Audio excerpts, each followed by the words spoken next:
আপনাদের সবাইকে স্বাগত সিনে গসিপে। সমরেশ মজুমদারের গল্প অনুপ্রবেশকে কেন্দ্র করে তৈরি হচ্ছে একটি বাংলা ছবি অনুপ্রবেশ। হ্যাঁ বন্ধুরা, ছবিটি ডিরেক্ট করছেন অরিন্দম শীল। ছবিটির প্রধান চমক হলো ছবিটি তৈরি হবে ভারত বাংলাদেশের যৌথ প্রযোজনায়। অনুপ্রবেশ এই ছবিটিতে মুখ্য চরিত্রে অভিনয় করছেন আবির চ্যাটার্জি। আবির চ্যাটার্জির ক্যারেক্টারের নাম এই ছবিতে রবীন্দ্রনাথ। আবির চ্যাটার্জির বোনের চরিত্রে অভিনয় করছেন রীতাভরি চক্রবর্তী। এছাড়াও ছবিটিতে আছেন রুদ্রনীল ঘোষ, কাঞ্চন মল্লিক, পরাণ বন্দ্যোপাধ্যায়ের মতো অভিনেতারা।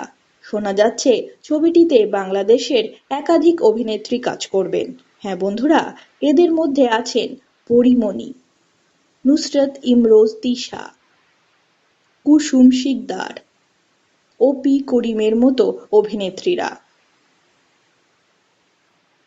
ছবির গল্প এগোয় চাকরি খুঁজতে আসা এক ব্যক্তিকে নিয়ে, পরে তাকে ছাড়তে হয় দেশ।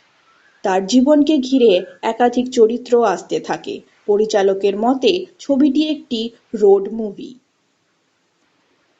শোনা যাচ্ছে ছবিটির শুটিং ভারতেও হবে এবং বাংলাদেশেও হবে।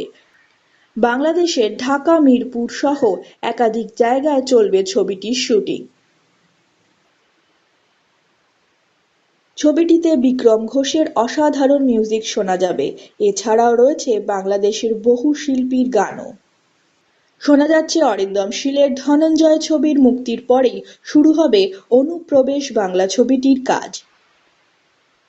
বন্ধুরা, এই ছবি সংক্রান্ত আরো খবর খুব শীঘ্রই আমরা নিয়ে আসবো আপনাদের কাছে। তার জন্যে আপনাদের জুড়ে থাকতেই হবে আমাদের সঙ্গে।